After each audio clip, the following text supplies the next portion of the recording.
V'hashevoisa elevavecha. Just because a person knows in their brain what's right or wrong, what to do, what not to do, doesn't mean at all in practice that they're going to do it. The Torah says, the wording in the Gemara, the eye sees, the heart desires, and the rest of the body jumps to fulfill. So there's this little fist-sized item called a heart that's playing a very important role. That's where the Yetzer Tov and the Yetzer Hara are battling it out.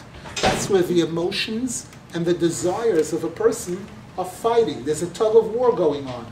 Leiv chacham liyaminoi, leiv ksil lismoiloi, it says in Koheles. An intelligent person favors the right side of the heart, the Yetzer Tov, and a fool allows the left side of the heart, the Yetzer Hara, to drive them, to lead the way. The Zohar HaKodesh says how ridiculous. Try to imagine how funny it looks. All of us, many of us have seen horseback riding. We've seen a horse carrying a human being on it, and the human being leading the horse in different directions. Right, left, forward, gallop, quick, slow, stop. All of us are familiar with that. The Zohar HaKodesh says what most of us haven't seen in real life, supposedly, is to see a horse on top of its rider, and to see how far they get in that kind of a teamwork, where the horse is on top, the rider's on bottom, and the horse is leading the way like that. No, I haven't really seen, that doesn't usually take place that often in physical format, but the Zohar HaKodesh says in each one of us, that takes place very often. The soul, the neshama, is the rider. The soul is supposed to be the rider, is supposed to be leading the way, guiding. There's a pasuk, Chochma Sodom, Toyer Ponov. The intelligence of a person, the knowledge of a person, lights up a path in front of them. That's what's supposed to guide the person. Chochma, Seichel, the right kind of Seichel. The body, on the other hand, is compared to the horse.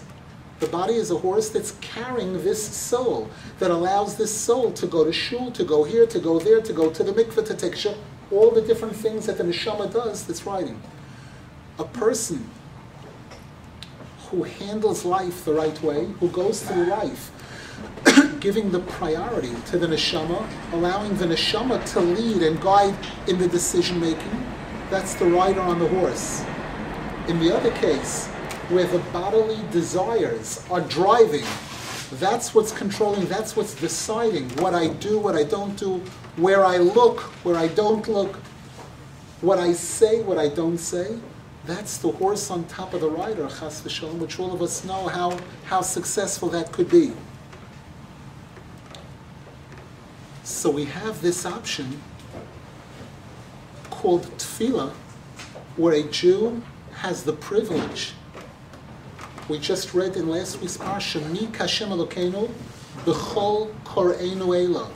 A Jew has permission to call on Hashem, no appointment needed, no intermediary, to be able to speak Baruch Ato, like we said before, to speak directly to Hashem on a regular basis, and to be able to seek out the help of Hashem in every single facet of our life, whether it be physical needs, spiritual needs, things that apply to me personally, other members of my family, every part of our life.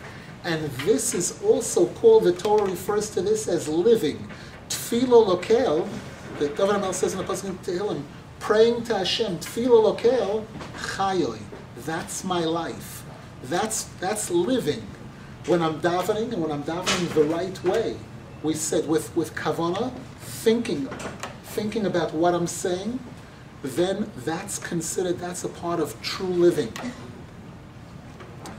And this is where the Torah says, V'atem, in last week's parsha, V'atem hadveikim b'Hashem Elokechem, you, the Jewish people, when you attach yourselves to Hashem, when you're plugged in, especially through these two major items, Torah and Tefillah, Chaim Kulchem Hayom.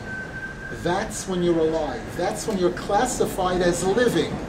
If you're not plugged in, you could be eating, drinking, sleeping, laughing, signing multi-million-dollar deals, You're not living. You're existing. And the existence is limited. All of us know the cemeteries are full of millionaires, billionaires, poor people, wealthy people, men with no exceptions. No one's money or pride ever saved them, ever got them out, of coming to that finish line.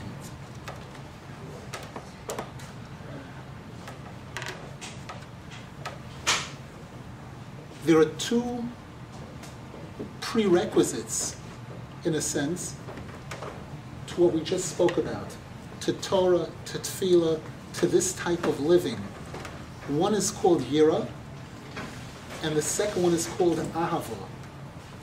The word Yira has many meanings. Every single word in the Torah, every single word in Lashon Kodesh, we have to realize that there can't be any one word in the English language that's big enough to translate to accommodate a word of Lashon Kodesh.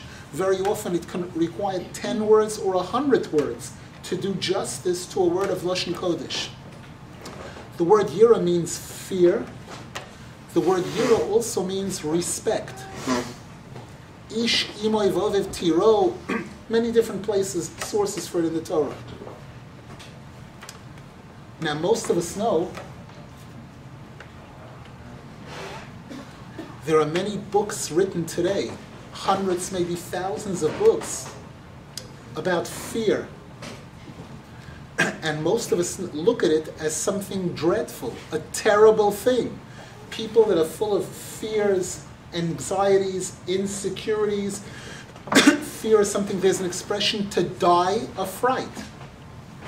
So fear can actually kill. We know there's a concept of a sudden fright that can actually kill a person, or minimum, shorten a person's life. Most doctors, all admit that when a person is walking around with insecurities and fears and anxieties, that leads to sickness. It shortens a person's life. So a person would say this seems to be a contradiction. On one hand, we're being told that Yiddishkeit, religion, Torah, Tefillah, is life, living. Hashem wants a Jew to live. Chaim kulchem hayom. And yet one of the most important requirements is Yira. Yiras Hashem. Yira ves Yirei Hashem yechabi. To have respect for Talmidei Chachomim. Es Hashem Elokecha tiro l'rabos Talmidei Chachomim. Umigdoshai tiro. When a Jew goes into a Beis Hamikdash, they're required to have respect, fear. Today, our Botei Mikdashos today are the shuls, the Botei Chnesios, the Botei Midrashos. These are our Beis Hamikdash. They're called Mikdash Mad. So that if a Jew can be in a shul, sitting davening Shachris or Mincha and having their legs crossed like this, or come in a torn undershirt, it means the person simply doesn't know. They don't get it. They have no idea where they are. They don't realize they're in a Beis Hamikdash. They're in a place which is defined. The respect for that, the importance of that place is defined by the respect that we show for it. So the question is now, this item of fear we just said seems to be a terrible thing. How does it seem to have such an important place in Yiddishkeit, to the point where the pasuk says, Ki ein machzor lireov, that a person who has Yiras Hashem lacks nothing. That's called Shlemus. Sholem. Yerushalayim is Yira Sholem. That the word Yira, the Zohar Kodesh says, Yira is Shlemus. That's perfection. That's being whole. That's a complete person. A complete person is a person who has this respect, this fear and respect for what's proper, for the right things. And we have it in this week's Parsha, Parsha Sekev. Va'ato Yisrael, mo Hashem Elokecha shoel mimach. All that Hashem asks of us is kiyim liyira, to have this yira.